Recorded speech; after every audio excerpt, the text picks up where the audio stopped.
পরিষ্কারভাবে বলে দিচ্ছি, প্রথম আলো এবং ডেইলি স্টার এই দুইটা নিছক কোন সংবাদপত্র নয়, বরং এই দুটি হচ্ছে বাংলাদেশে ইন্ডিয়া এবং দিল্লির দালাল। ঠিক না?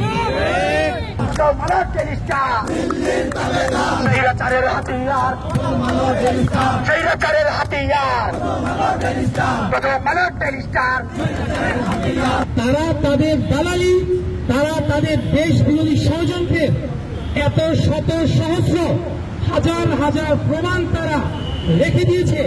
সেই প্রত্যেকটা প্রমাণের আলোকে যদি তাদের বিচার করা হয়, তাদের 1000 বছর তাদেরকে কারাদণ্ড দিলে শেষ হবে।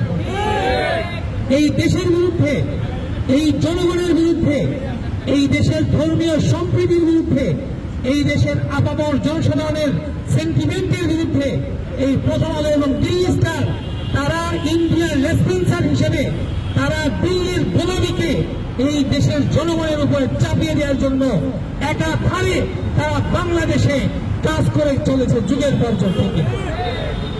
এই প্রথম আলোর নামটা এসেছে কোথেকে? প্রথম আলো কিন্তু এটা ওপারের নাম। এটা কোন পারের? সুনীল গঙ্গোপাধ্যায়ের মাধ্যমে একটি বইয়ের নাম ছিল প্রথম আলো। সেই ইন্ডিয়ার মধ্যে যেই নামের জন্ম হয়েছে, এই প্রথম আলোর জন্ম হয়েছে ইন্ডিয়া। কোথায় জন্ম হয়েছে? ইন্ডিয়ায় যে প্রথম আলোর জন্ম হয়েছে, সেই প্রথম আলোকে বাংলাদেশে প্রতিষ্ঠা যারা করেছে তারাই বিগত ফ্যাসিবাদের সেই খুনি হাসিনার শাসনকে টিকিয়ে রাখার জন্য একের পর এক নাটকীয়, একের পর এক কাল্পনিক, একের পর এক পরিকল্পিত নাটক তারা মঞ্চায়ন করেছে আমাদের দেশে। ঠিক কিনা? সংগ্রামী জনতা, আপনারা সবাই অবগত আছেন, আমাদের দেশে আমরা বিভিন্ন ধর্মের মানুষ স্বাধীনভাবে সম্প্রীতি নিয়ে বসবাস করছে, কিন্তু এই দেশে মুসলিম সম্প্রদায়কে অন্যান্য ধর্মাবলম্বীদের থেকে আলাদা করে তাদেরকে এই যে হিন্দু বৌদ্ধ খ্রিস্টান ঐক্য পরিষদ গঠন করা হয়েছে। ঠিক কিনা? এগুলো কারা করেছে? এই দেশের যত অনিষ্ট হয়েছে সব কিছুর মূলে এই প্রথম আলো এবং দিল্লি স্টার হয়েছে। তাদের যে নিউজগুলো হয়েছে, যদি আমরা একের পর এক ধারাবাহিকভাবে সেগুলো সম্পর্কে আলোচনা করি, মাসের পর মাস চলে যাবে।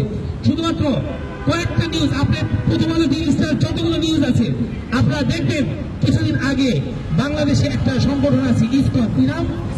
ইসকন। ইসকন কিন্তু এটা কোনো ধর্মীয় সংগঠন নয়, এটা একটা সন্ত্রাসী সংগঠন। এই ইসকন সন্ত্রাসী সংগঠনের জন্মদাতা হচ্ছে এই প্রথম আলো দিল্লি স্টার। ঠিক কিনা? এই ইসকনকে, এই সন্ত্রাসী সংগঠনকে পৃথিবীর বিভিন্ন দেশ নিষিদ্ধ করেছে। ঠিক কিনা? এই ইসকনের মাধ্যমে বাংলাদেশের ধর্মীয় সম্প্রীতি নষ্ট করার জন্য বিভিন্ন মণ্ডপগুলোতে মূর্তি ভাঙচুরের পিছনে এই ইসকনের মাধ্যমে প্রথম আলো দিল্লি স্টার একের পর এক চক্রান্ত করে গেছে।